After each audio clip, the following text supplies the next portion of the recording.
Okay, good morning, everybody. It's good to see everybody. Welcome to the August 13th meeting of the Hillsborough Transportation Planning Organization. It's a pleasure to see everybody. It's been a while. It seems like we didn't meet in July or something, right? So I'd like to remind everybody to please silence your electronic devices, and if you would, please stand and join me in the Pledge of Allegiance. I pledge allegiance to the flag of the United States of America and to the republic for which it stands, one nation, under God, indivisible, with liberty and justice for all. Thank you, everybody. Could you please call the roll? Good morning. Ross? Here. Wostel? Miller? Here. Myers? Here. Cohen? Here. Bowles? Clendenin? Here. Hurtek? Here. Carlson? Here. Kilton? Here. Gray? Here. Klug? Here. Slater? Here. Fry? Bob will be stepping in kind of towards the end of the meeting for me. Okay. And Hartfield? Present. Joseph? Here. You have a quorum, sir. Thank you very much. Ladies and gentlemen, has everybody had an opportunity to review our minutes from June 11th? And if so, is there a motion? Move for approval. Second. Very good. Discussion of the motion. Any corrections? If not, all those in favor say aye. Aye. Opposed? No nays, and minutes are adopted. Did you get the motion maker in the second? I got the first, Myers. Who was the second? Clendenin made Thank the you. motion. No, Commissioner Myers made the motion and Councilmember Clendenin seconded it. I'm sorry. Okay, do we have anybody signed up for public comment? Dr. Wong? You We do, have one. Chair. Okay, Mr. Fernandez, you are recognized. Thank you. I think you all know me, but for the record, Rick Fernandez, 2906 North Elmore Avenue. I'm a resident of Tampa Heights, and I'm speaking today as a private citizen, not in any other official capacity. And frankly, I was going to let this go, but the more I thought about it and thinking about it, getting ready this morning, I've got to get this piece off my chest. This relates back to the June meeting. This was your tip review and the TPO priority list review. As you'll recall, several members of the public, myself included, individually, came to you asking that the tip priority list be amended, or better put, that the project widening Interstate 275 north of Hillsborough to Beers be stricken from the tip priority list. Well, we asked for that from you. We didn't get it. The vote didn't go our way. That, frankly, was not a huge surprise, although there were a couple of votes from the dais that night that were surprising to me. You know, it is what it is. The most objectionable part of that meeting was toward the end of that public hearing, an offhand comment from the podium, and I'm not going to, or from the dais, I'm not going to call anyone out in particular for it. It really doesn't matter who said it. The fact that it was said related to that project, that there was a wish that FDOT would just go ahead and build the thing so that we could stop coming and wasting your time, or words to that effect, because we come meeting after meeting, year after year, asking for this relief. And we're rejected year after year, or most years at least, depending on how the panel is staffed. I can't tell you how disheartening it is to hear that coming from the dais. We come to you, we're asked to come to you and provide our public comment. We expect to be heard, if not heard and acted upon, at least heard. And to have a member of this board basically discount our concerns and wish the ill that we are trying to avoid upon us is very distressing. So, and I say this most respectfully because I respect this panel and what you do. If you want to maintain the respect of your community, I would be careful about saying the quiet part out loud, because that's what that was. It was a mistake of judgment in my view. is what it is, won't be forgotten, but we move on. That's all I have for public comment. Thank you, Mr. Fernandez. No other public comments? Dr. Wong? Okay, very good. Committee reports and advance comments on items other than the LRTP. Mr. Fernandez, you are recognized.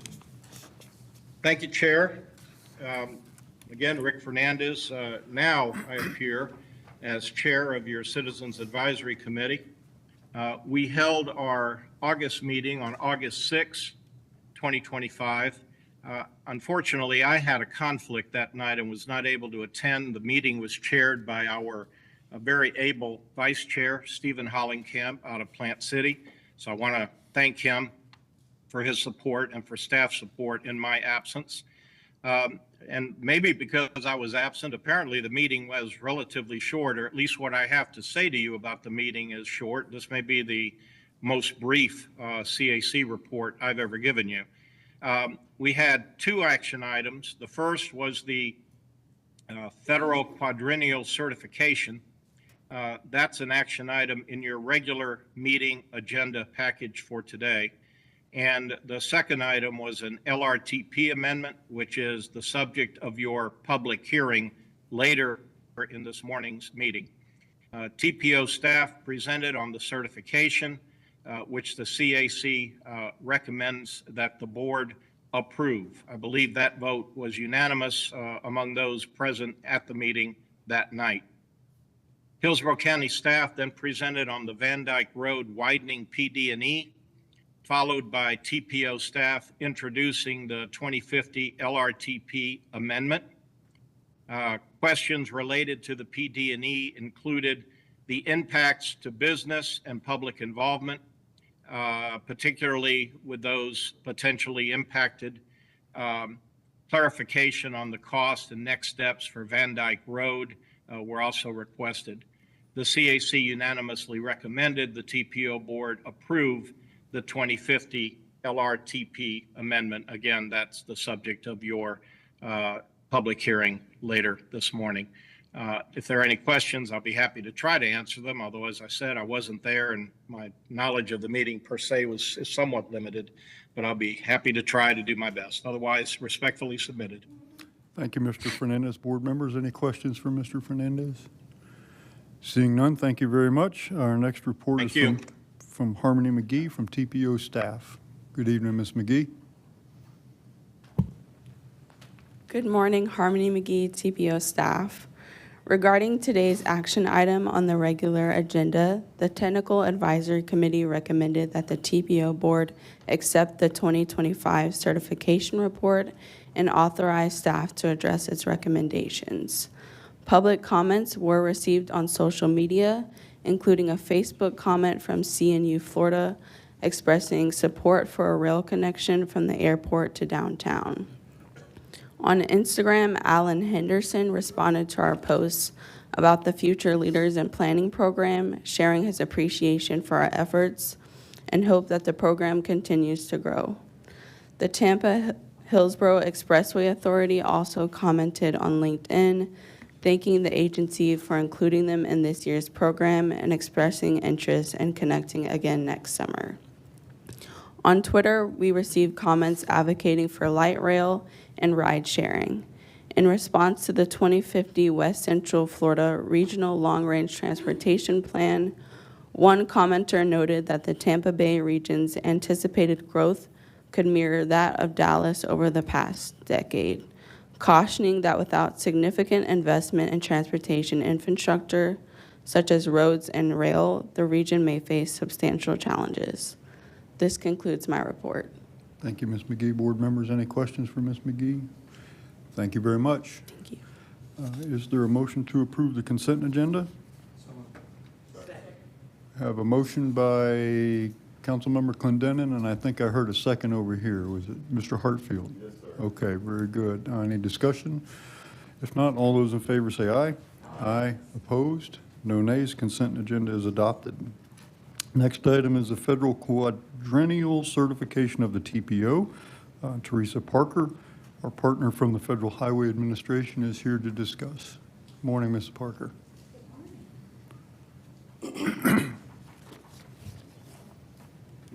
Good morning.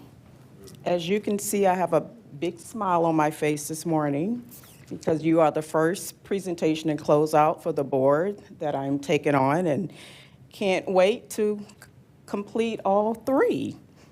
So this morning I'm here to present to you the Tampa Bay St. Petersburg TMA 2025 Certification Review for Hillsborough TPO.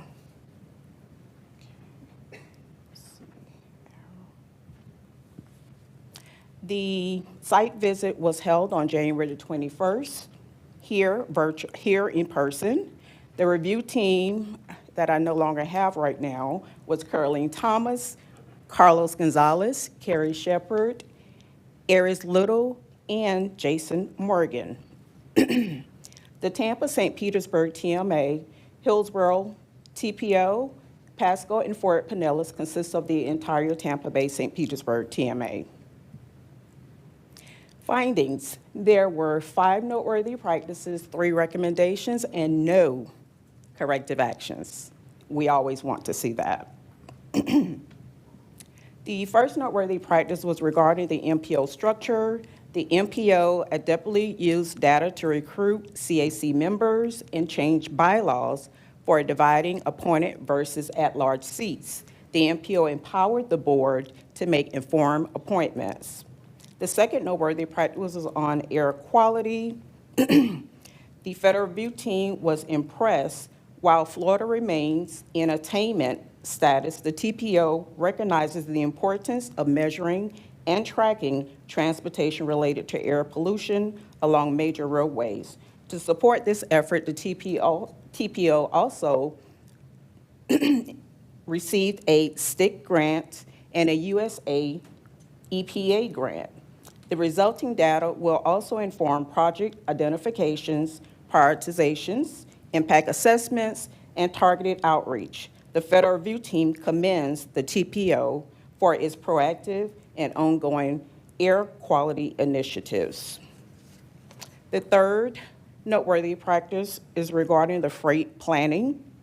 The TPO has played a leadership in the Metropolitan Planning Organization Advisory Council's MPOAC Passenger Rail Priorities Program, which provides Florida's MPO the opportunity to identify and submit passenger rail projects through an online application portal.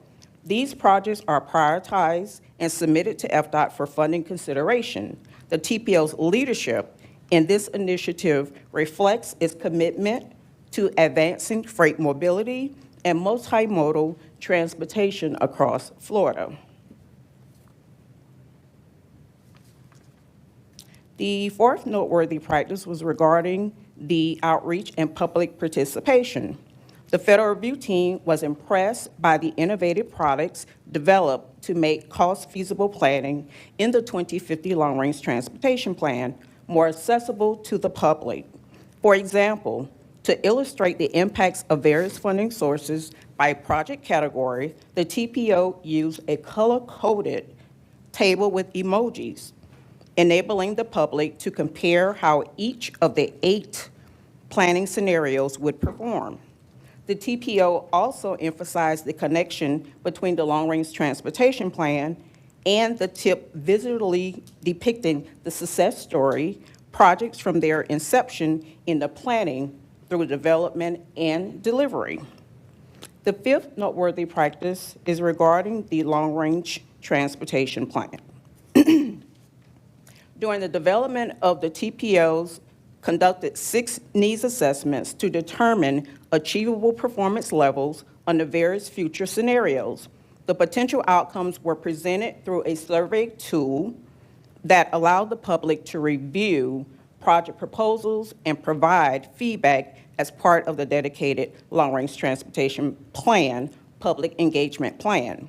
These efforts generated nearly 5,000 survey responses and 150,000 data points, enabling the TPO to identify priority transportation project types, including major highway interchange improvements. The federal review team commends the TPO for its comprehensive and highly effective public engagement process.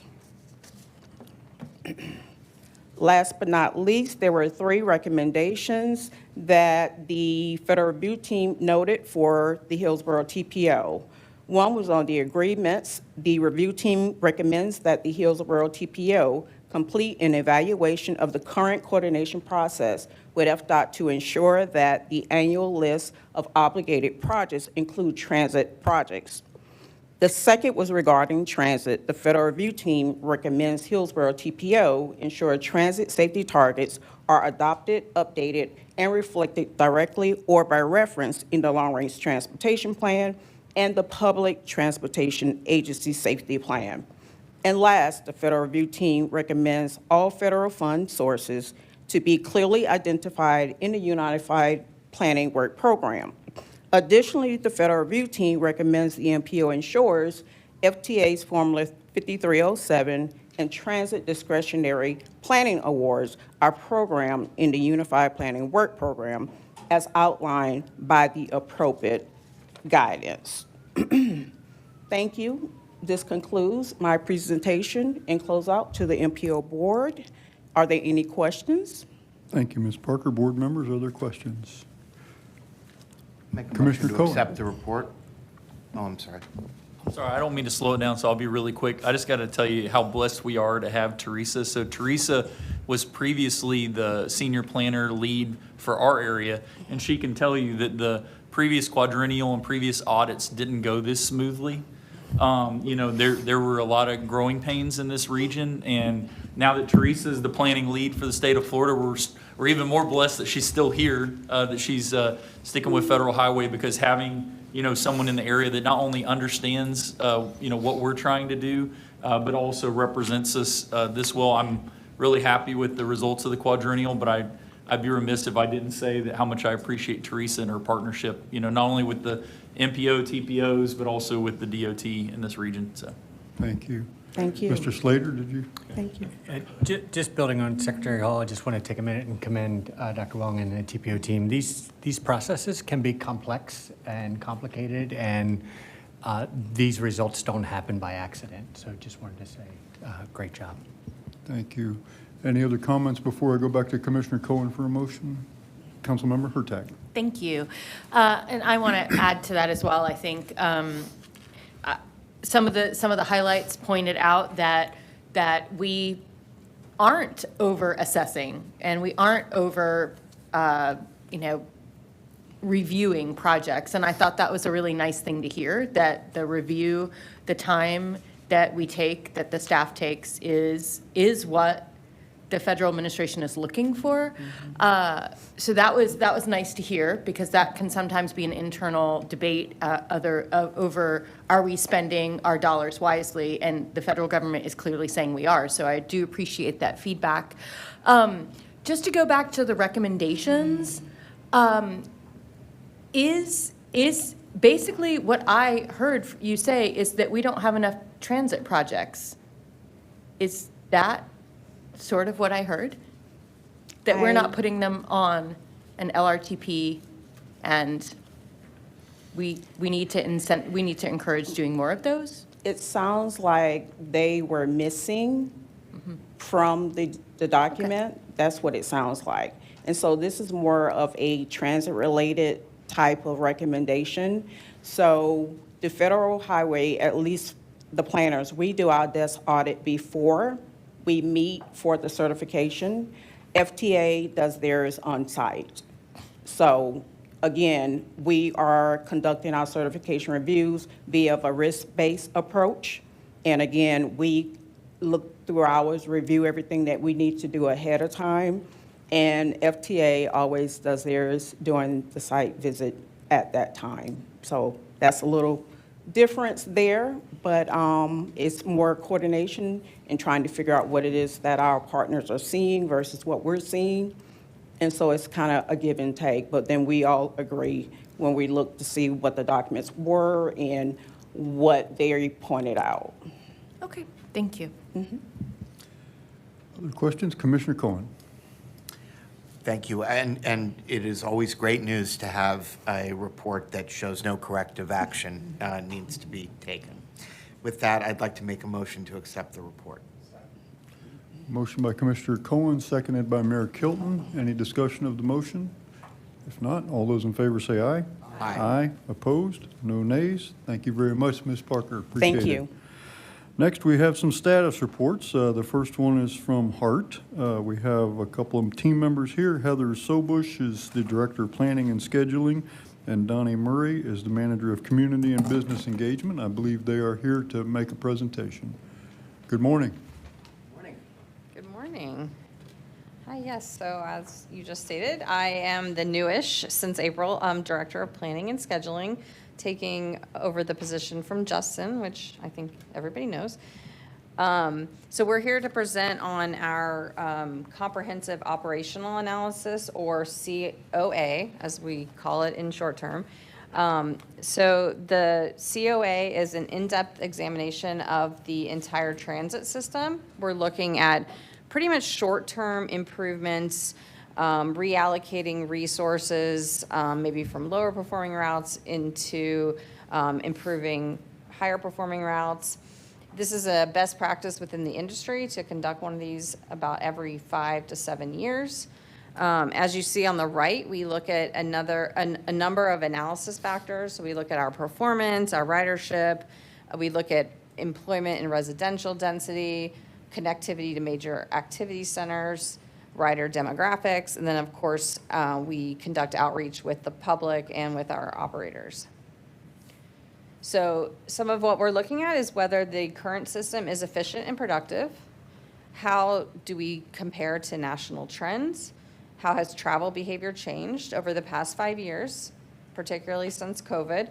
And then where are there opportunities for growth in the county that we may want to allocate some resources towards? The outcomes are to, as I mentioned before, to reallocate existing resources. We do not have new funding, so we're looking at a revenue neutral scenario. We're looking at improving, we have a lot of hourly routes, so improving those to 30-minute frequencies, and also improving our on-time performance. So this is the timeline for the COA. Right now, we are about to go to our board for approval to go to the public for outreach on the recommendations. And then thanks to the TPO for providing us some funding to help with that public outreach. Once we conduct the public outreach, we will finalize our proposed service changes. We will come back to you all to present the recommendations, and then ultimately go back to our board and implement service changes in June of 2026. And then a lot of this analysis will feed into our transit development plan, which is due to be updated in 2027. So this shows some of our ridership and service trends. So you'll see a huge dip with COVID, but we pretty much recovered our ridership since 2018, or back to 2018 levels, while also having less revenue hours on the road. We've stabilized our revenue hours, but you can kind of see it was on the decline for a while. And then this looks at our productivity of our routes. And so we look at our system average, and we look at which routes are performing above or below the system average. You'll see Route 1 here is doing great with the fare free and the increased frequency. And then you see some of our lower performing routes. And there are reasons we may still provide service on some of these routes, in that we want to have some geographic coverage, or there may be major employers or lower income communities that we need to provide service for. But we do look at the lower performing routes and determine whether we want to reallocate the resources that go into those routes into increasing frequency on, for example, Route 12, Route 6, that are higher performing. Particularly if a route is 60-minute service and is higher performing, we would want to put more resources there, because that indicates there's demand for service. And then this is another graph that shows all of our system's frequencies, and you'll see that about 2/3 of the system only comes once an hour. That's not a good frequency for most riders. If you have to transfer between routes and you don't make a connection, you could end up waiting an hour for the next route. And then this graph shows, this is based on 2020 census data, And the yellow lines are our service. And then what this shows is that we're pretty much serving all of the high residential and employment density. And then going to 2050 projections, we continue to serve those areas well. And now I will turn it over to Donnie, who will talk about our public input plan. Yeah, so now that we've done the analysis, now that we're finishing our draft proposed service changes, the next step in this process is to go out to the public with these proposed service changes. So once our board authorizes us to do that outreach and at our September board, we will go out to the public from September 15th to October 15th for a whole month to receive feedback from the entire community about here's what we think we would like to do. What do you think about that? Again, these are proposed changes, so there is an opportunity for, based on the feedback, again, public feedback is one of those many analysis factors. So based on the feedback we receive, our proposal list may change.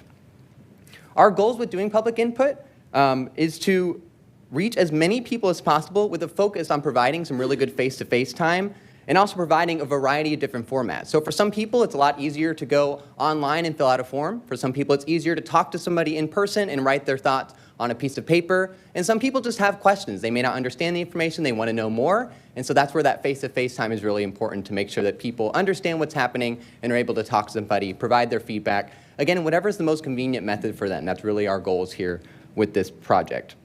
And no matter what format they decide to tell us in, whether they send me an email, whether they attend the public hearing, it's all going to be considered equally. It all goes into the same spreadsheet. Because again, overall, I just want to save people time. So with our public outreach, we'll have multiple avenues, again, for how we're going to be providing people options to receive feedback. So we will have an online web page. Our main source is we'll be going out onto the streets to our transit and transfer centers, to community events, to major bus stop locations with in-person staff, with our physical comment cards where they can fill it out. We'll be doing virtual events. We'll be doing town halls. We'll be doing in-person events, open houses. We'll have our final public hearing. And then, of course, people can always contact us via email, via regular mail, and then by calling our customer service. Our marketing touch points with this plan, we will have a flyer that lists all of the changes, we'll have a flyer that lists all of the changes. We'll have individual maps that show which changes are happening route by route. We'll have a flyer that lists all of the dates and all the different ways that somebody can talk to staff or provide their feedback. And then on the marketing side, we'll be promoting this opportunity through our transit mobile app, our website, onboard the bus, sending out emails, newspaper ads, social media posts, and of course, contacting our stakeholders, contacting our internal employees. And as you can see here on the screen, these are some images of ways that we've done that in the past. And again, so all of these options go back to the goals of we're trying to reach the entire county that we serve, all of Hillsborough County, making sure that this opportunity is accessible for everyone no matter which format they prefer or which format they need. And so we're able to do all this thanks to the TPO for providing these funds, providing us an opportunity to have an outreach consultant, because this is a lot of work. Again, reaching the entire county takes a lot of time. We want to make sure we reach everyone in all these different ways. So with that outreach consultant, they're going to be able to provide us that hands-on people on the street, reaching out to people. The scope also includes other aspects like doing Spanish translations, providing us technology experience so we can make things interactive and innovative. They'll also be helping us analyze all the comments we receive, making sure we have a second set of eyes looking at the feedback. Because then overall, the work that goes into this is that we want to make sure that the information we're providing is easy to understand, that it's quick to understand, that it's comprehensive, that it's a one-stop shop, but that it's also catered to all the different audiences. So all that to say, a lot of work is going to go into this project. We want to hear what the community says, and we're really appreciative for the TPO for providing this outreach consultant to make sure it can be done effectively. So looking back at our timeline, we'll be coming back to you in October to talk about what those proposed service changes are, to get your feedback as well, and also making sure that this opportunity is able to be communicated out and distributed out. So with that, we thank you for your time, and we're able to answer any questions that you may have about this process. Thank you, Mr. Murray. Board members, other questions? Board Member Gray and then Councilmember Hurtak. Thank you for your presentation. You know, we're looking at, we already have one major school in Waimama, Morgan just opened up, looking at the situation of huge growth in Waimama, which includes South Shore, Ruskin, all the way up and down east and west of not only Big Bend, but 574. What have I mean, the driving behavior will be forced to change because there are very little transportation abilities for those folks that work to get to a downtown area, to get to, an area of facilitating employment, which is a big concern, which leads to poverty. What have you all planned, and I know in October we'll get into more of that, but what are your plans to servicing the area in the South County directly related to Waimama?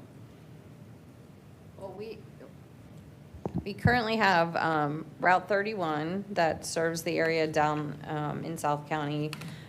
We are not planning to make changes to that route at this point. There is a lot of ridership around the Amazon facility. There's a Walmart, and there's just a lot of ridership demand right in that area. There's a distance between Gibsonton and South County that doesn't have a lot of ridership, but we recognize the importance of maintaining that route in South County. We're also looking at the potential for microtransit to connect people that live away from the route into the route, if that makes sense.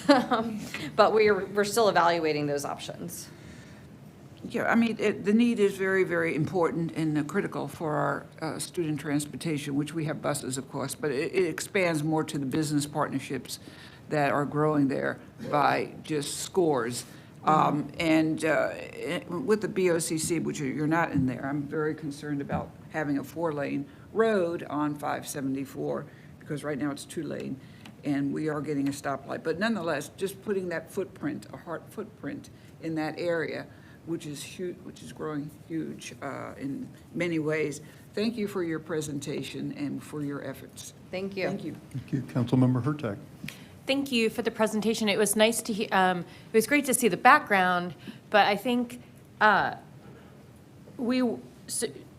you have some proposals to bring into the public.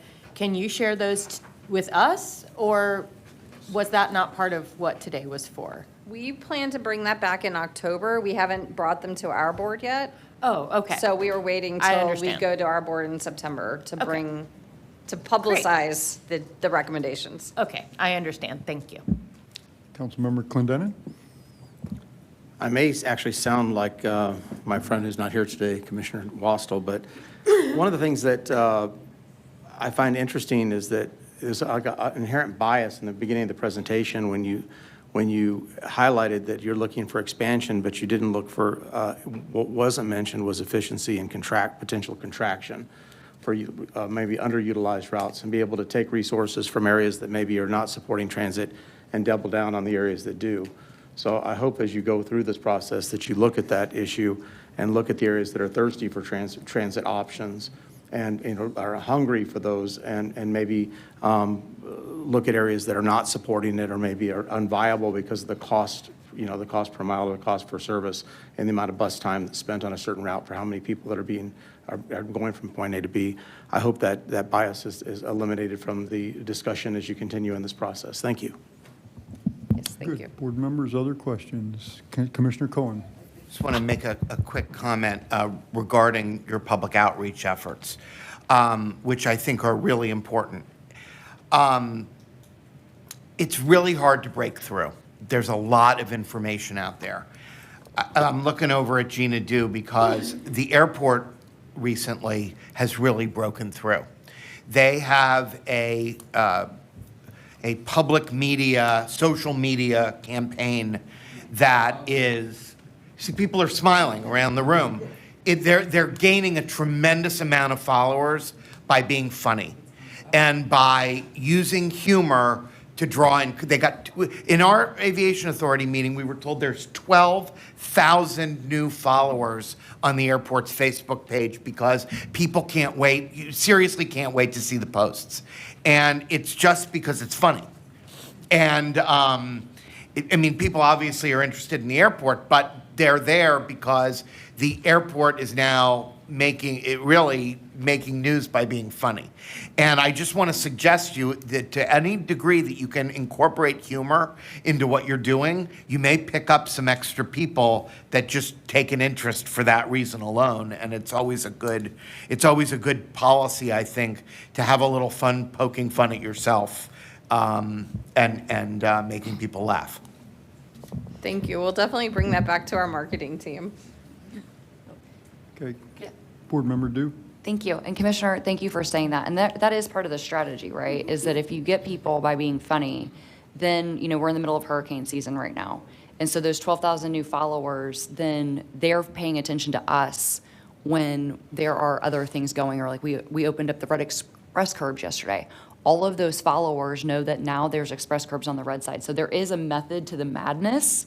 And, it's always great to see it. Like, my husband and I were overseas this summer, and the person sitting next to us, not from Tampa, was laughing at our Instagram account. And so it's that whole but that person might be flying here sometime, and that might be able to see that local restaurant that we're highlighting, or whatever that message is. And that's absolutely part of the overall strategy, is to do that, to get out your key messages. So absolutely, and if you guys want to come over and meet with CJ and the team, I'm sure he'd be more than happy to share his practices and best tips. Yeah, we'd love to. And now I know I'm adding TPA to my Facebook. Thank you. Let me make sure everybody's had an opportunity first. Does anybody who hasn't spoken wish to ask questions? Okay, Councilmember Hurtag. I don't know if anybody actually does follow the Heart social media, because they actually do funny, cute things already. It doesn't mean they can't amp it up, but they actually do it. So please, I would encourage you to follow them, because and to share that with people because they're on a path to already doing that. Absolutely, we can always amp up, but I did want to give them props for already doing that work. Thank you. Very good. I just want to answer real quick Clendenin's comment. So, because he actually took the words right out of our mouth. So when we look at the entire spread of the system, we do have some lower performing routes. And so when we come back to you in October with that list, there are some contractions actually. We don't take that lightly. It's very hard for us to change people's way of life. So our list is actually smaller, because overall, when we saw that data, we're seeing that the system is actually really efficient in already what it's doing. Not many of those routes were falling below that standard metric. But there are some routes that are falling below that metric, to a point where we are going to propose removing some of those resources and reallocating them into the routes that are, say, running only every hour, where we know the demand is highest. So actually, thank you for bringing that up, because that is a part of this proposal that you'll see in October. Well, thank you, Ms. Sobush. Mr. Murray, thank you for sharing this information with us. Thank you for your time. Our next status report is from Harmony McGee. She's going to discuss the public participation plan update for 2025. Welcome back.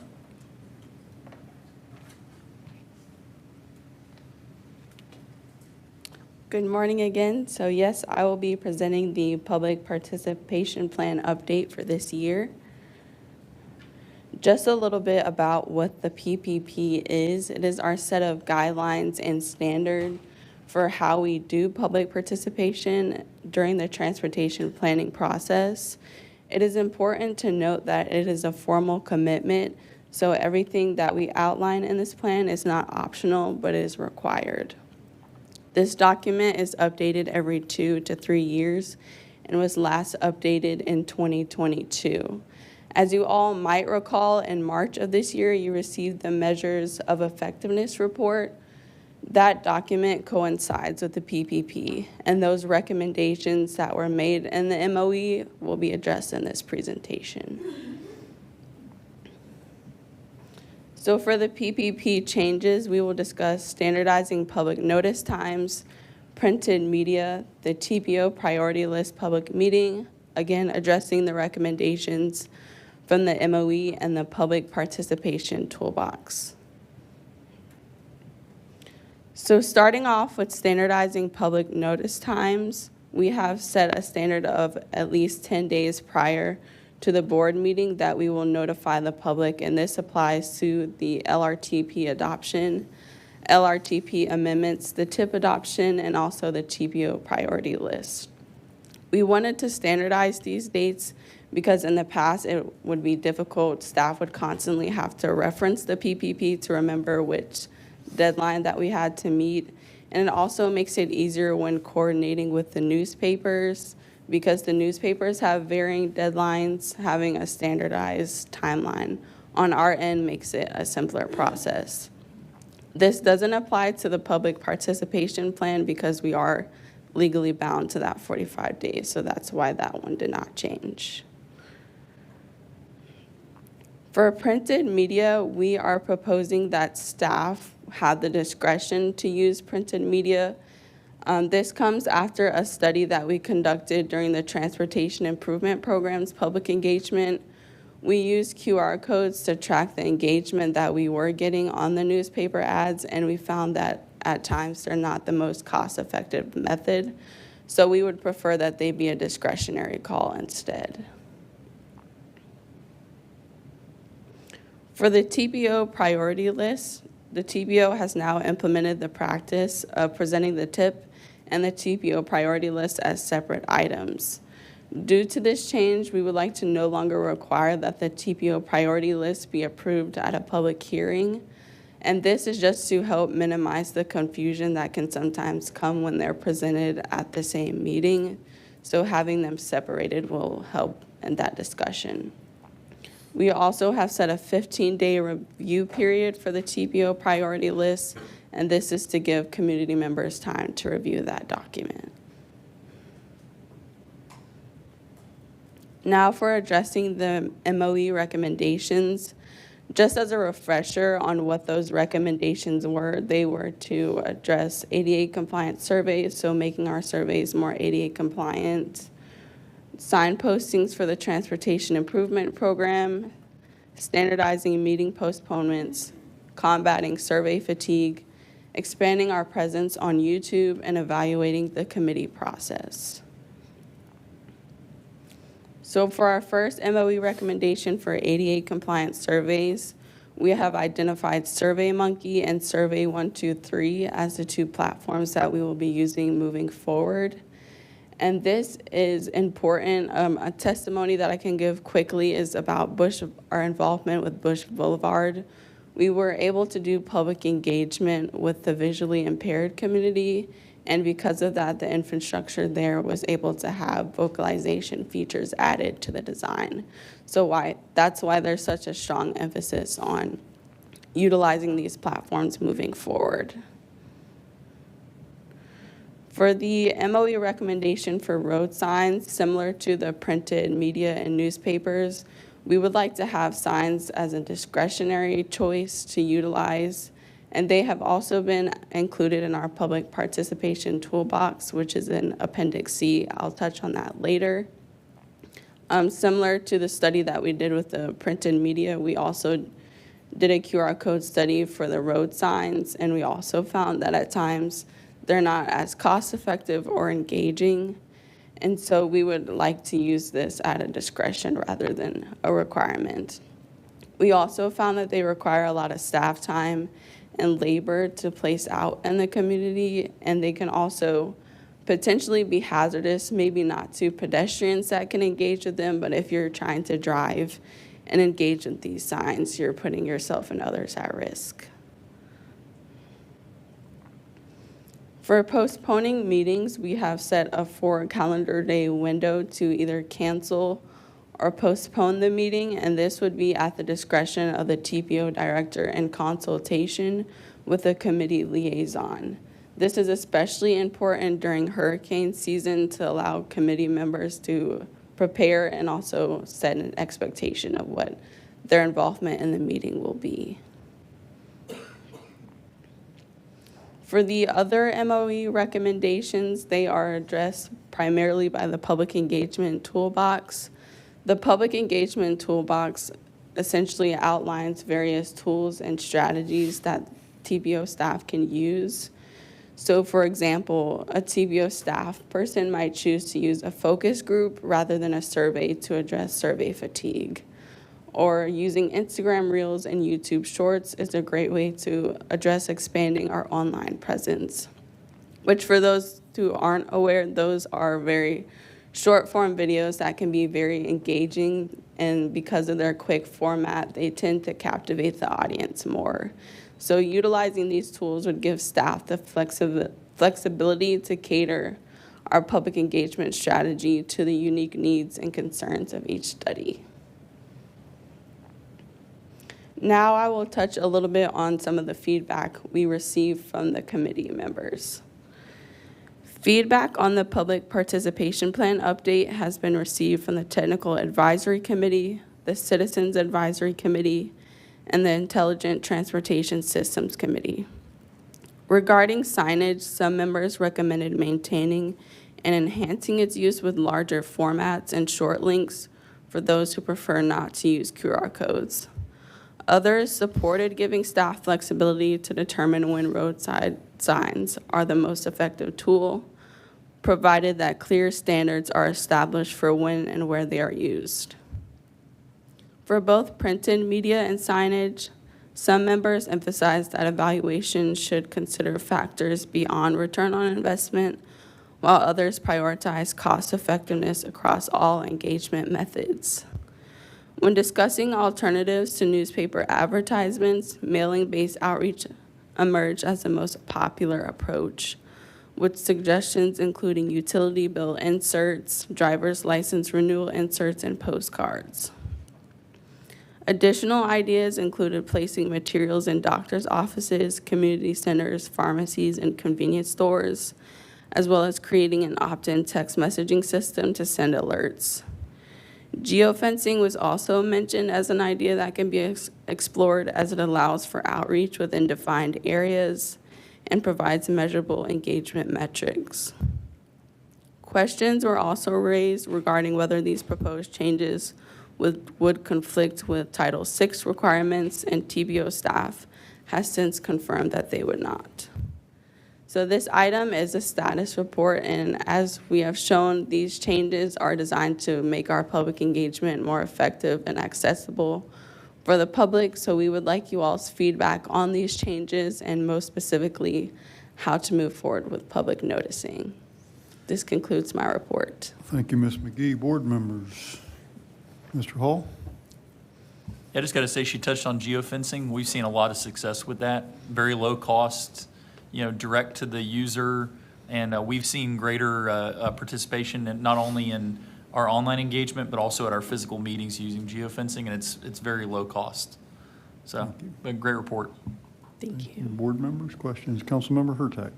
I want to thank staff for just even, I know we have to do this, but for really considering the ways people interact with social media and just in person now. So I think it's great to be able to expand what you can do instead of saying what you have to do. I'm willing to give that leeway to see what works and then be able to look at it, see, and you all are constantly sort of juggling what does and doesn't work, as we've seen, as you bring us different surveys and the different things you're doing. So I do have a little concern about, say, the signage or the newspapers, but I'm willing to give you some latitude to prove the point, because the numbers you had up there about $600 or $300 per scan is kind of wild. So I do think that's I think that was a good metric to show us what people are and aren't doing right now. So I do appreciate that, and I think that we should give you the leeway to try to reach more people with all these different things. Like the geofencing, like you said, has been pretty successful. So I'm excited to see what you could do with that. Thank you. Thank you. Board Member Gray? Well, and thank you, Ms. McGee. I think the comprehensive plan is it's outstanding. I mean, you seem to cover every base. In my view, always better to over-communicate than to under-communicate, which seems as though the remark I have on signage is, when we have too many signs, just like the sheriff department put out all these signs in front of our schools, slow down for the students. So what happened is some of these signs, other signs went in front of those signs. So sometimes the signs, conflict, and then we're going to have people running for office. So I think the sensitivity that you communicated of signage is also just reveals, in my mind, the careful thought and planning of the communication, those expectations. So thank you very much, and I thank your team as well. Thank you. Thank you. Thank you. Other board members, other comments, questions? I would echo what my colleagues have mentioned, particularly about the road signs, in my opinion. The print media using the QR code to gauge response seems a little more reliable, but the road signs, I would imagine that there are countless people that might see those signs but don't take their phone out from the driver's seat and try to scan the, so I would think maybe that might be a less reliable indicator on the roadside signs than it is in the print. So I would echo their comments about, continue to err on the side of over communication as opposed to, I realize that those signs can be a headache to create and then to put them out, but depending on the location, the type and the scope of the project, that may be the most effective. If you're getting a good intersection where people are stopped at a signal or whatever, they're sitting there anyway, that might be a really good. So I would, saving money is important, but the public outreach is even more important, so. Yes. Okay, thank you very much, Ms. McGee. Thank you. So, board members, if there's no objection, here's the plan. We're going to adjourn this meeting and then reconvene to do an LRTP update. Well, let me explain to the public what we're doing first, and then I'll be happy to come back. So, we will have old and new business in the executive director's report and in the hearing. So I don't want anybody to think we're not doing that. We will do that at the end of the next meeting. So, Councilmember Clendenin, was that a motion to adjourn? And a second by Board Member Hartfield. All those in favor say aye. Aye. Opposed? No nays. We are adjourned, and I will call to order the public hearing for the 2050 Long Range Transportation Plan Amendment. First item of business is a summary of comments received during the 30-day public comment period. And Ms. McGee from our TPO staff. Yes. Oh, we do need to call another roll. I'm sorry. Thank you for that. We will call another roll, please. Thank you. Ross? Here. Wostel? Miller? Here. Cohen? Here. Bowles? Clendenin? Here. Hurtek? Here. Carlson? Here. Kilton? Here. Gray? Here. Klug? Here. Dew? Here. Slater? Here will be relieved by Bob Fry at around 11:30. I will make the notation. Hartfield? Present. Joseph? Here. And Myers? You have a quorum, sir. Thank you very much. Sorry for that. And now Ms. McGee will return to the podium. We're getting our money's worth out of you this morning, aren't we? Yes, sir. Welcome back. Thank you. So we did follow our public engagement procedures for the LRTP amendment. So we posted on social media, on our website, and also through newspaper, but we did not receive any public comments for the amendment. Thank you, Ms. McGee. So the issue before us is a PD&E and 2050 LRTP, or Long Range Transportation Plan Amendment, concerning Van Dyke Road widening. And Amanda Sotomayor from Hillsborough County and Elizabeth Watkins, who we all know from our TPO staff, are here to explain. Good evening, or good morning. Good morning, TPO Board. This will be a two-part presentation. First with Amanda as the project manager, going over the details of the Van Dyke Road widening. And then she'll hand it over to me for your action today on amending the Long Range Transportation Plan. Good morning. I'm here to present the Van Dyke Road Project Development and Environment Study. My name is Amanda Sotomayor. I'm the Hillsborough County Project Manager. With me here today, I also have Tammy Chrysley from Fowler Davis. She is the engineer of record for the PD&E study and here to assist me with any questions you may have at the end of the presentation. What is a PD&E study? A PD&E study is a comprehensive study that evaluates social, economic, and environmental effects associated with proposed transportation improvements to reach a decision on the type, location, and conceptual design to meet the project's purpose and need. Feasible build alternatives are developed and evaluated based on engineering factors and safety, socioeconomic impacts, environmental impacts, and public input. A no-build alternative, which considers leaving the roadway in its current condition, remains a viable option throughout the study.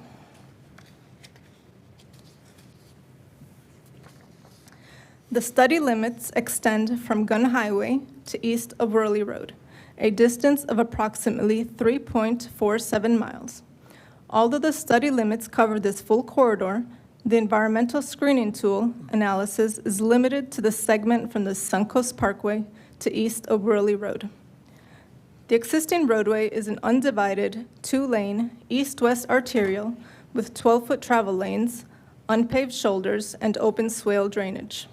The posted speed limit is 45 miles per hour throughout the study limits. The existing right-of-way width ranges from 80 to 115 feet between Gun Highway and Worley Road, with a wider, limited access right-of-way of approximately 240 feet at the Suncoast Parkway.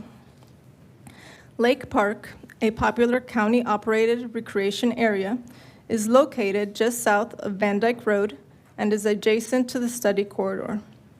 The CB mitigation site is also part of the PD&E study area and is being included to offset unavoidable impacts to wetlands.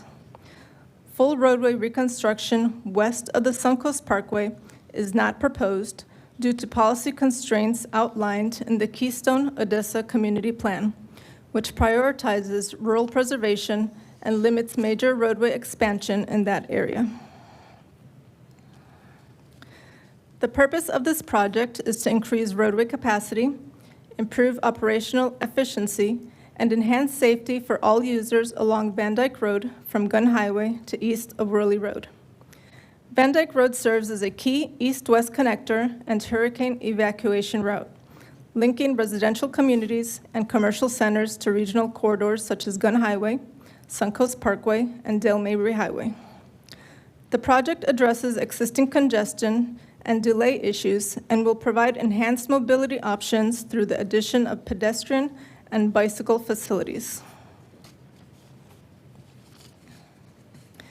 Van Dyke Road operates at level of service C under current traffic volumes, which range from about 22,000 to 26,500 vehicles per day. By the year 2048, traffic is expected to grow to between 27,500 and 33,500 vehicles per day. Without any improvements, the roadway is projected to operate at a level of service E, contributing to further congestion and delays. With the proposed widening and improvements, Van Dyke Road is expected to operate at level of service C, providing improved traffic flow and reducing travel time for motorists. Safety is a major concern along Van Dyke Road.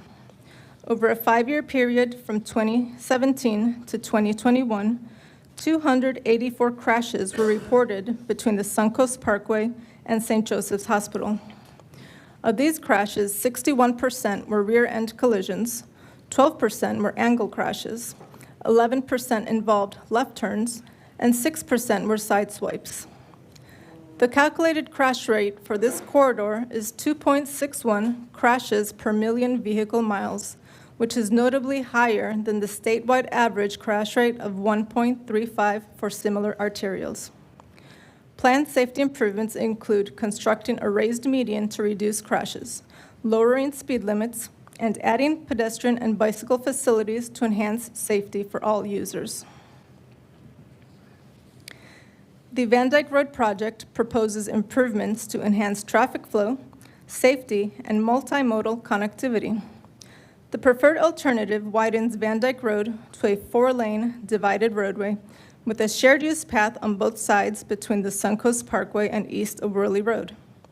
This widening includes a raised median to improve safety and provide space for turn lanes at key intersections. Other projects also extend multimodal access by connecting the Upper Tampa Bay Trail to the Northdale Lake Park Trail. These enhancements will improve access for pedestrians, bicyclists, and other non-motorized users, linking local parks and surrounding communities. The proposed typical section for the Van Dyke Road improvements features a 4-lane divided roadway. Each direction of travel will have two 11-foot lanes separated by a 22-foot raised median. The section includes Type E curb and gutter on the inside and Type F curb and gutter on the outside edges. A shared use path ranging from 10 to 12 feet wide will be constructed on both sides of the road, providing enhanced connectivity for pedestrians and cyclists.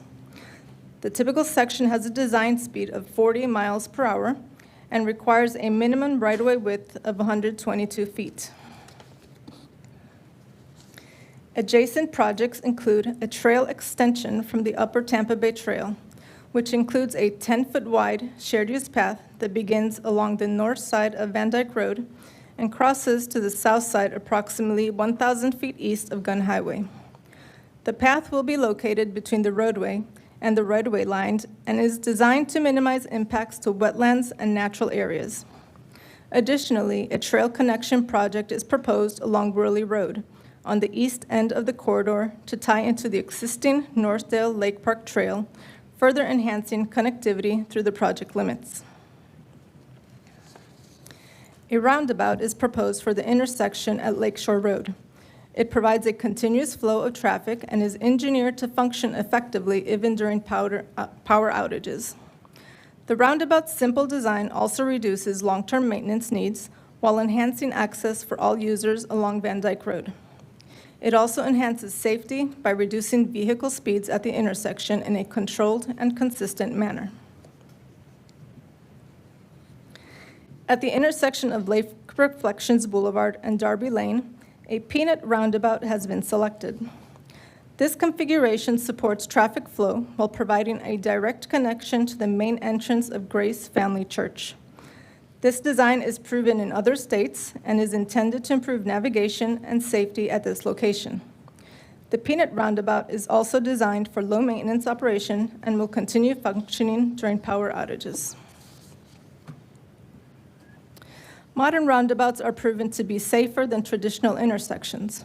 They eliminate the most severe types of crashes, such as T-bone and head-on collisions, that commonly occur at conventional intersections.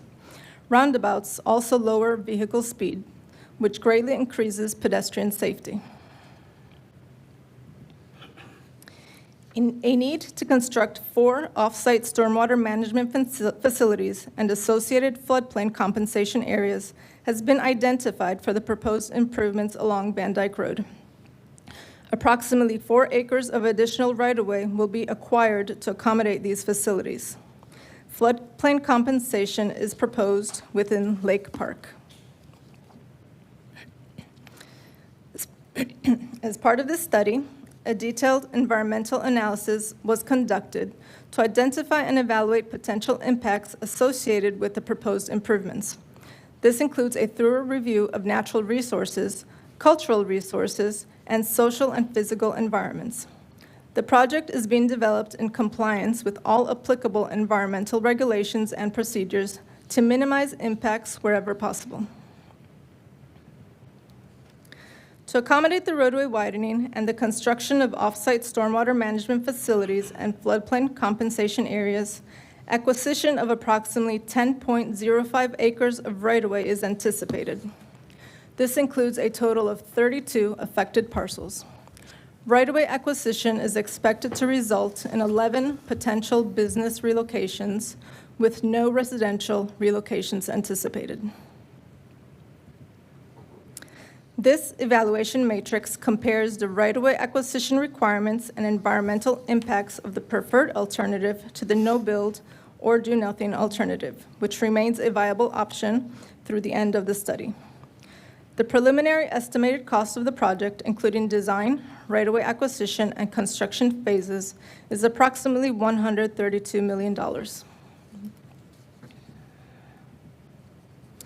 The Van Dyke Road study began in July of 2018 with a brief pause from February 2020 through July 2022.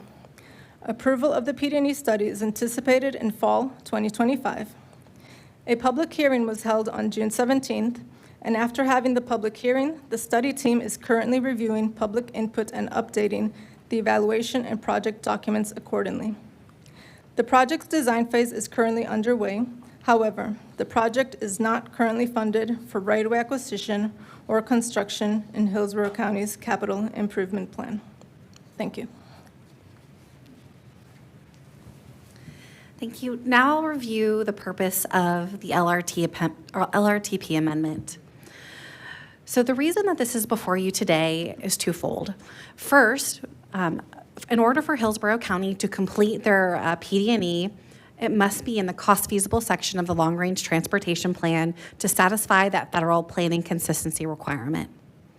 Secondarily, Hillsborough County would like to seek federal funds to pursue this project. So in order to maintain that eligibility, it must be in the cost-feasible section of the plan. I'd like to emphasize that the LRTP does not program dollars. It's just a long-range planning exercise to see what could be feasible over the next 20-plus years. So Amanda did a great job covering the benefits and the purpose and need of this project to relieve congestion, improve access management, improve safety, and then also have options in connecting some long-standing trail gaps. And like Amanda mentioned, the PD&E is anticipated to wrap up shortly. Preliminary engineering is underway and funded, but right-of-way and construction remain unfunded for the Van Dyke widening. So in order to move Van Dyke from its current position as an unfunded need in the LRTP, staff had to look at the projects that currently exist in the cost feasible plan. And the one that jumped out to us as a good candidate to move to unfunded needs was the 46th Street widening from Fletcher Avenue to Bruce B. Downs. And there are a number of reasons that support that recommendation. First, that 46th Street widening is not an active project development. The PD&E hasn't started, and if that changes over the next few years, the board could reconsider adding it back into cost feasible when we start to update the next LRTP in the next year or two. Additionally, the current needs of 46th Street and Van Dyke are different. Currently, 46th Street is less congested and doesn't have as many crashes as Van Dyke does today. And then finally, 46th Street and Van Dyke are in the northern part of the county and within the same county commission district. So staff's recommendation is to move Van Dyke into the cost feasible section of the long range transportation plan and to move 46th Street widening from Fletcher to Bruce B. Down to unfunded needs to accommodate that project. The recommended action before you today is to approve by roll call vote the amendments to the long-range transportation plan. I'd be happy to answer any LRTP-specific questions, and Amanda would be happy to address any project-specific Van Dyke questions. Thank you, Ms. Watkins. I have both, but I'll call board members first. So, board members, questions, comments? Let me see if I have any new people. Okay, Councilmember Hurtag. Thank you. I have a project question. And this isn't necessarily specific to this project, but if you're going to do a project that is currently graded as an E and you're spending $135 million and only moving it to a C, what's the rationale for that? Why not try going for an A or a B? Well, sorry, Tammy Chrysley with Fowler Davis and Associates. Basically, we study the benefits of the widening as compared to the impacts to property owners along the corridor, and to improve it much further than C would require a significant amount more. Okay. So it's a balancing act. Yeah, so where did this grading system come from? I'm not exactly a PD&E expert, but this grading system is something that's used with FDOT. Okay, because it just seems like nobody likes C level anything, and so maybe we need to move away from the letter grade. It just strikes me as an odd, because basically what you're saying is we're going to spend all this money and it's only going to slightly improve things, is the way is the way it reads, and I don't think that's what you're saying. So anyway, it's neither here nor there. It was one of those things that just struck me as odd. I think. I'm sorry. Does anyone want to spend $135 million for a C? Just saying. Hello. Hi, I'm Wade White with the White House Group. Sorry, my background's in transportation planning, traffic, and all that sort of stuff. So a level service F means basically you're sitting through lights. That you have to sit there and you don't make it through the light and you got to wait 2 or 3 lights. E, you're sitting through 1 light. C means a D is kind of heavy traffic. C means you're moving along, but you have traffic, you feel some friction. An A means you're out there by yourself. So you'd have to build a road 12 lanes wide, right? Or a B would be, okay, I notice there's some people out here, but I can still whiz along at the speed limit. Okay. So Okay. C is just when you're operating at the speed limit. Does that make sense? Yes, it does. Okay. Sorry. No, and I appreciate that. That's useful, but I'm just still like. It sounds weird, but. Yeah. Okay. but Well, that's- thank but you. C's good. Thank you. I actually appreciate the definition, and I will carry that forward. Thank you. Good Board Member Gray. Well, thank you. And I used to live in that area, and I ran many, many miles within Lake Park. So you've got traffic coming in from Idlewild and St. Joseph's coming in from the east, and then from the west you have the Odessa, and then Lakeshore you have Grace. You've got traffic coming in from so many areas, and it's growing, and it's long overdue. But I really appreciate, and I have one question, but I want to say my appreciation, the fact that you're looking into the hurricane as an escape route, but you know what I'm saying, but you're addressing the safety for the bicyclers, which is very, very important. It's a growing population. I also think the idea of the circular, the roundabout, we have that in Fishhawk, which, helps greatly with the reducing accidents. But I think this is and I'm going to recommend this project. This has been needed for many years, as your timeline has suggested. My only question is, and 132 million, a significant amount of money, of course. Have you checked for partnerships? I know this might sound like a silly question, but not really, because in our school board, we do have partnerships that help with such things as sidewalks, et cetera. Do you have like St. Joseph's? These are ideas for funding. Is that any part of your outreach? No, that was not part of it, but our purpose of federalizing the PD&E is to try to request some federal funding to assist.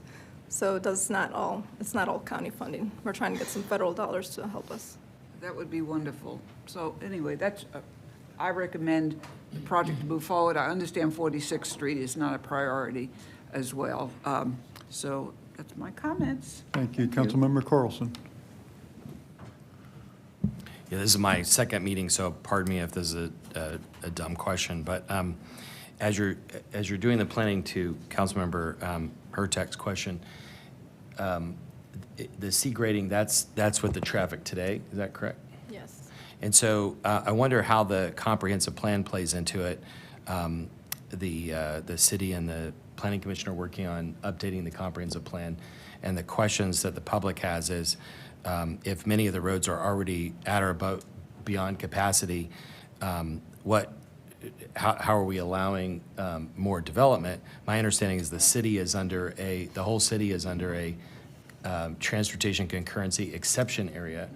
And so the question is, how do you use the comprehensive plan or the potential comprehensive plan in your calculations? And if we built out to the maximum allowed under the comprehensive plan, would this remain, and I'm just using this as an example, would a project remain a C, or in 10 years would it be lower than that? So as a part of the PD&E, we do some very significant traffic modeling efforts, and those take into account the growth anticipated within the region as we move forward toward the 2050 year. So the numbers you're seeing in front of you, these level of services that are identified, these are with that growth applied. Board Member Slater, did you have a? Just a few points and then kind of one question first for Councilmember Hurtak. That was part of the Highway Capacity Manual, originally developed in around 1960 or 65. Is it 50? So it's actually done by the Transportation Research Board, part of the National Academy of Sciences. So it's an industry standard piece. But I can tell you that the difference in those gradings can be significant. So you can, by going from a low C to a high C, you could cut someone's travel time in half. And so, there are significant differences there. But I think the driver on this project is specifically with the roundabout. Roundabouts can reduce fatalities by upwards of 75 to 80 to 90%. So I think it's a critical element of that. But the one question I have is, as this project advances into the design phases, are there opportunities to reduce those business impacts? We will be looking for opportunities as we're moving through design to reduce the impacts. What we've identified now, as we said, are potential. Board Member Joseph. Thank you. I just wanted to say I grew up in that area and currently live in that area and learned to drive on those roads. And when I leave here this afternoon to drive to my brother's place, I'll be driving on those roads. So that area is very near and dear to my heart. And I think the way you've gone about this is very intelligent, from the way you're handling the west versus the east side of the Suncoast Parkway. The way you're handling environmental things may have gone past some people, but I kind of get it. And I think it's really wise, cost and efficiency wise, to enable us to look at a very specific area and get something done to provide some relief. I think there's a larger picture of Van Dyke that still has to be talked about, but we can talk about that at a future time, hopefully once this gets funded and done. But I wanted to commend you all on the way you've kind of focused in on this area here to move it forward. I think that's really wise, and hopefully I'd like to see this thing go forward and get built, so kudos. Thank you. Board members, other questions? I have a couple for both sides of this. So in terms of the potential business relocations, those are 11 businesses. That concerns me a great deal, and I had the same questions that Mr. Slater had.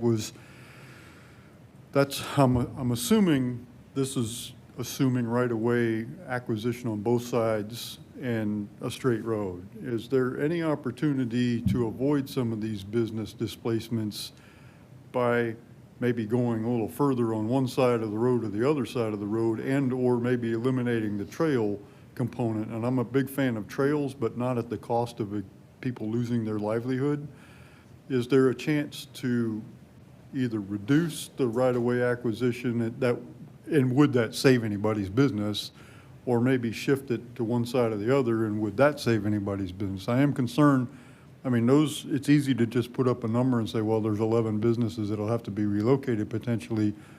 Those are 11 family, 11 people, and they have employees. I mean, it's a huge economic impact if you're one of those 11 businesses or you work for them.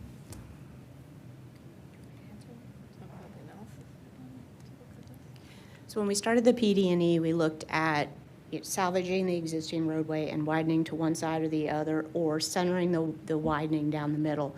And then what we did from there was we perfected the analysis by saying, okay, well, on the right side widening, we missed this parcel, but we're impacting this. And so basically, the preferred alternative we have in front of you today is we have threaded the needle. We're trying to miss key points along each side of the roadway.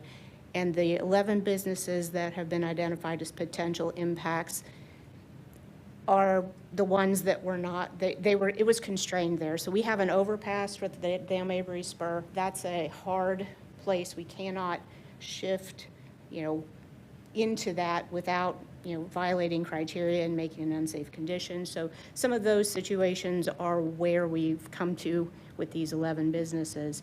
Of those 11, there are, I'm trying to remember how many, I think 6 of them are in one strip mall. That strip mall, we're not actually showing an impact to the building. It's the parking in front of it. There is a parking lot behind it. So it's yet to be determined if those are substantial business impacts or not. So, as we move forward in the process, we're going to try to minimize impacts to those businesses as much as possible. Okay. And Ms. Watkins, I have a comment or two about the 46th Street swap. So I grew up out in that area also, so I'm very familiar with the Van Dyke Road, but I'm also Temple Terrace, and I drive 46th Street all the time up the Bruce B. Downs. So this is a unique case that I'm familiar with both of these. So the 46th Street swap, and I don't presume to get in the way of the county commission. This isn't I don't think this is our role here, but, and I don't mean this as a gotcha, because I know you and I talked about this last week, but I've thought of some things since then. The 46th Street swap kind of makes sense now because that project's not in development. There's been no PD&E, there's been no, I get it. That's a good swap, and there would probably be a lot of right-of-way acquisition involved in that anyway. But that being said, that whole east side of that corridor is the USF Claw, the golf course that's been closed down and is subject to being, I say redeveloped, I guess developed would be the better word. And I mean, I've been told that that's the largest piece of undeveloped property in the city of Tampa. And so that is going to be some type of mixed-use development within the next few years. So the time for that right-of-way acquisition and those road improvements, now certainly there'll be some mobility fee offset for that when that project is permitted. But that road might be, well, it probably is sufficient today. I mean, it backs up, but it certainly doesn't back up the way Van Dyke does, so I get that. But you can't develop that into a mixed-use facility with 140 acres or whatever it is, and with that old 2-lane, 11-foot lane road. That's not going to work. And so I question whether that's a good choice in project swapping. But again, that's probably more for you guys at the county to figure out as for us, but I don't think that's going to be a good swap, in my opinion. So. One thing I would offer to that is USF is continuing to explore that Fletcher parcel project. As that moves along, we will absolutely keep an eye on it. The real benefit for being in the LRTP is to use federal funds.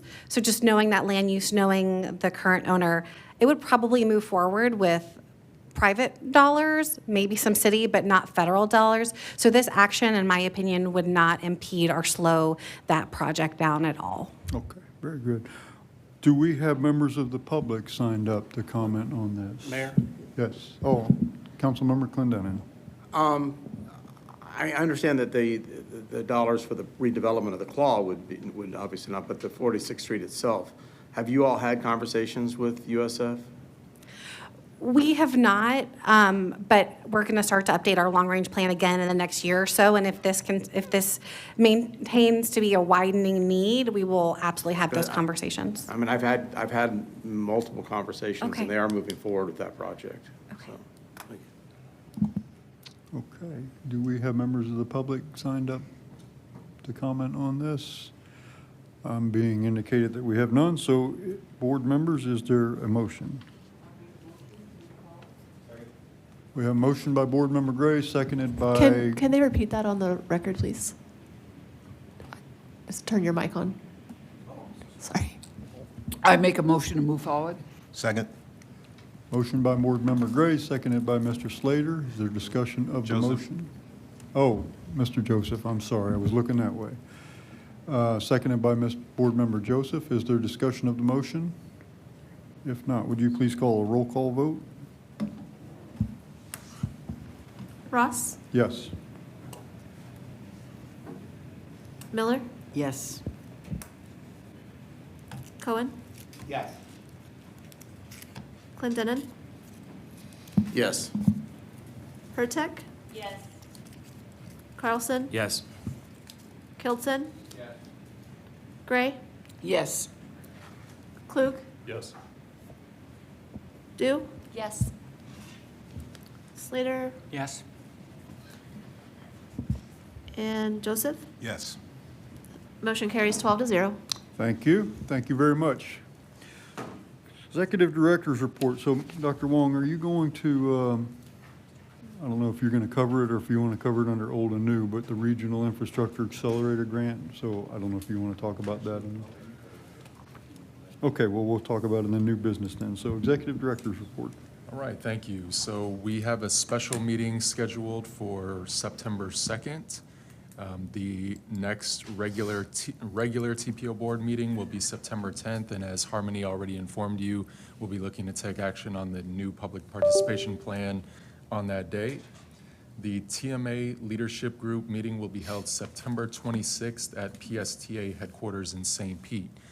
Over the summer, we worked with you all as well as members of the Pasco and Pinellas MPO boards to pick a date that works to allow our elected officials to make a field trip over to MetroPlan Orlando and engage at a peer level with your counterparts serving on their board, MetroPlan being one of the multi-county MPOs in the state of Florida.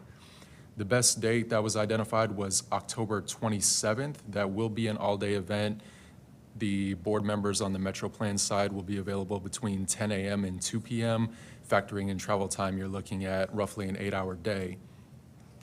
Thus far, we have approximately 25 to 30 confirmed attendees, but we still may be able to accommodate. So if you weren't able to complete that doodle poll, there's still an opportunity. Just get in touch with me and I'll see what arrangements we can make.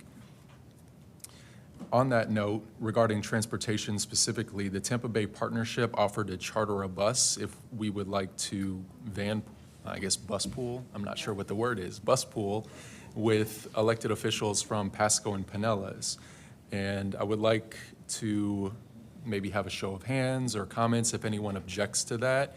The reason why I bring it up is because Tampa Bay Partnership is an advocacy organization, and not knowing how everyone feels about the proposed merger, just want to run that past everyone before we authorize that. Does anyone object to having the partnership charter a bus? I do not, but Mr. Clark, there's some public meeting rules. Are we going to be able to weave our way through that? So, yeah, the sunshine is going to apply if you have board members, and there's anything that's going to be discussed that could come before the board, but it seems like that's the purpose of this meeting anyway. So there's going to be certain requirements that have to do in terms of noticing and minutes, that sort of thing that fall under sunshine. But in terms of the bus ride, obviously the public can't ride the bus. Do we just have a policy that we can't discuss anything on the bus? I think it would be, there should be no substantive conversation during the ride. We watch a movie or training videos. Okay. You're right. We do have to be very careful about the topics discussed. When we've organized trips like this before, we've invited either county staff or TPO staff to give a primer on Sunshine Line, just so that everyone's aware, to keep it related to personal topics rather than professional. Councilmember Carlson. Yeah, I just want to say I think it's a bad look to have an advocacy organization pay for a bus. There's almost no media to cover anything like that anymore, but any advocacy organization, I think it would look to the public like the board is being influenced, and so I would not participate in that if that happens. Commissioner Cohen. I just want to add, I also think taking a ride in a bus on I-4, I mean, if there's traffic, our conversation is going to stray into impermissible areas. So I think, I think we probably all can figure out how to get there if need be, and doesn't mean people can't arrange their own carpools and things like that. But I tend to agree. I think a bus is probably a bad look and might create more questions than need have. Others? Seem to be some division on this. Mr. Joseph. As the only one who's not paid to be here, I would tend to disagree with the councilman and the commissioner respectfully. And I think carpooling, bus pooling would be great, and I take no offense to the organization wanting to pay for it. So I'm willing to go for it, but that's just me, again. Mr. Chair. Yes, Councilmember Clendenin. I kind of agree with Councilman Carlson. The partnership has had an advocacy role in this and has come out publicly as the head of the group has taken very public positions on this. So I think that would be, as much as I like the idea of not having to fend for myself, I think it's probably a very bad look. Mr. Chair, just to add, maybe this is going to be an easy button, but I'm going to sort of look in to make sure there's no sort of conflicts issues that come up in regards to this anyway, and I can provide that information to the members well before we get to that point. But I'd want to make sure this isn't just an optics issue, that there's no conflicts issues that are legal issues that arise from the idea of an advocacy group that's providing some sort of service to the members, then they're voting on an issue that's being advocated on. That's all. Okay. Dr. Wong, when was this trip? Monday, October 27th. So we will have an opportunity to meet again before the trip. Yeah, we'll have two opportunities, the special meeting on the 2nd of September and the regular meeting on the 10th. Okay, Councilmember Hurtak. Thank you. Is there a way we can pay for it? Short answer is yes, I believe so. I can look into that. We reached out to HART to ask if they would be able to lease us a bus for the day. I believe that WIT on the Pinellas side, WIT Bland, is looking into whether or not PSTA could offer that. Okay. HART told us that they're not able legally to allow their buses to be used outside of the service area, so that option is ruled out. If, at the September meeting, the board directs me to find another method of transportation, we can do so and present a list of costs. Is there a way, I was just going to say, I think it would be great just to go ahead and do that and have a list of costs. That way we kind of know. Sure thing. Okay, could we bring this back up at our next meeting and maybe then with a little more information, results of your, maybe some other options, and then we'll figure out at that point? Could I just add one? Yes, Councilmember. And just to be clear, I think, there are meetings like benchmarking trips and others that elected officials go on, and especially if attorneys or others are present, I think it's not, to me, the objection is not going on a bus. It is that it's led from an advocacy, that an advocacy group is paying for it. And so if you happen to like, and I'm not picking on this one, but if you happen to like one advocacy group, then it would seem okay. But what happens if an advocacy group you don't like, that has a different agenda you don't agree with, wants to sponsor it? Do you let them too? And so my point is that it would not look like that they're paying for something or organizing something as to sway our opinion. I think those are good points that have been raised, and I think that's certainly a concern for all of us. And so if we could figure out a way or some options perhaps to either charter a bus on our own or I think this is a good concern here, so. That's it for me, unless anyone has any additional questions. Board members, any questions for Dr. Wong? All right, thank you. Okay, moving on to older new business. Does anybody have any older new business? I have a couple things to share with you, but first was yesterday, as many of you were there and know, they had a kickoff meeting at the airport for the Regional Infrastructure Accelerator Grant Program.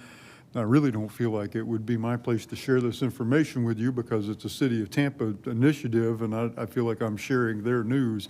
But if any of you would prefer to kind of provide the group with a little, I'm happy to if you don't want to, but this is really something that Tampa gets credit for. Thank you. Basically, I learned as much about it yesterday as you did. So I knew about the basic premise, and actually that might be something that might be good for Demetria Simmons to come and explain to us, maybe bring some of the folks from her team to have an explainer about what it's doing. But basically it's looking at funding projects that wouldn't get funded any other way. So my understanding was it's not really looking as much at road projects because those are things that we get funded by FDOT continuously, but possible transit projects. And as you so you pointed out very well the fact that right now our LRTP doesn't really have a lot of transit projects on it. And the concern about that and what we do to make sure that we can possibly get some funding. And it's not funding, the Regional Infrastructure Accelerator is not giving us money, it's helping us find low-cost ways to provide these services up front instead of over time. And it's an interesting idea, and I'd like to know more about the funding personally. So I think it would be great if they came here and explained how we can dovetail what they're trying to do with what we are doing as a TPO. So. That's a very, very good explanation. Can I add something? Yes, council member. One, it's actually, while the city was very instrumental in applying for it, it is actually not just city, it's regional. So the Pinellas, Pasco, we're all going to be able to tie into this because it's about building infrastructure and it's transportation infrastructure. It's a way to finance projects, as Councilwoman Hurtek highlighted, to be able to finance infrastructure through this federal program. Started with Build America. That was how it started in the first Trump administration, continued through the Biden administration, and is continuing through this Trump administration. They're supporting it through low-interest loans tied to Treasury. So I think it's really, Gina was there as well. I don't know who else I didn't see. I don't know who else I didn't see yesterday, but it's kind of really, it's an exciting program. It's not a giveaway, but it's definitely an ability to look at some maybe projects. I think they highlighted where incrementalism was a problem when we were planning for projects. With this process, maybe we can actually wholesale build out complete projects, and so that and take advantage of economy of scale. So I think that was probably the most exciting part of what I heard yesterday, is that we can look bigger than maybe we've looked in the past. So maybe we're only looking at providing transportation from point A to point B. Maybe we can go to C, D, and E now because we have this ability. So thank you. Good. So if it's okay with the board members, we could ask Dr. Wong to schedule them to come and make a brief presentation. Now, they'll have to boil this down a little bit because it took an hour and a half yesterday. We don't have that time. So if that's all right with everybody, would you see if we can set that up perhaps? And don't sell the city of Tampa short. It is regional, as the council members pointed out. It includes Hillsborough County, Pinellas, and Pasco. But it was the city of Tampa who applied for the grant and brought it here and made this happen. So thank you to Mayor Castor and to our colleagues on the Tampa City Council for making that happen. So two other items of note is that, and I don't mean to go political on you, but as many of you have seen, Senator Jay Collins has been appointed to be the lieutenant governor. Wherever you fall politically is not my concern, but I think it's to our advantage and benefit to have a local person who is in that position as lieutenant governor. So I congratulate him, and I hope that we can continue that working relationship. And on my final note is that we have a new doctor among us here. Dr. Nigel Joseph has obtained his PhD over the summer, and so we have, let's get. That's a very significant accomplishment, and congratulations. And we were lucky to have you on board already, but now we're even luckier. So thank you so much. What did you study in? Environmental science, policy, and geography. Okay. Well, we're going to have to call on him more often. So any other old or new business to come before the board? If not, we will stand adjourned.